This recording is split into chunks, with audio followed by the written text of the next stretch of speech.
बुढा फेरि छाना चुइन थाल्यो। हेरिरा छु, तर कति टाल्ने गीता? हरेक वर्ष यस्तै हो, गरिबीले छानो मात्र होइन सपना पनि चुहायो। के सोचिराख्नु भएको बुढा? सोच्दैछु अब म बस्नु हुँदैन यहाँ। के भनेको? सहर जानुपर्छ गीता, केही न केही गर्नै पर्छ। आमाबाले आज किन छाना बनाउँदै हुनुहुन्छ? तिम्रो बाबा बलियो हुनुहुन्छ नि त, सबै ठिक पारिदिनुहुन्छ। छानो होइन, गरिबी टाल्दैछु। यति लुगाले पुग्ला त? मलाई धेरै चाहिँदैन, तिमीहरू राम्रोसँग बस्नु। कहिले फर्किनुहुन्छ?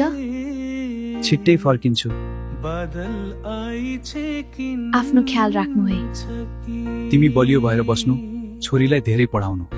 हाम्रो पीर नगर्नु है, बरु छिट्टै आउनु बुढा। छोरी, बाबा छिट्टै फर्किन्छु है। तिमीलाई के ल्याइदिऊ? मलाई चकलेट ल्याइदिनु है।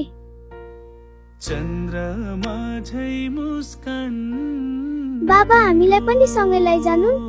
छिट्टै आएर लग्छु है छोरी, मम्मीलाई दुःख नदेऊ है।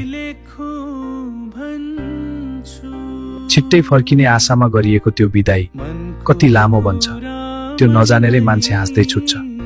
तर समय मौन भएर वर्षौं लम्बिन्छ।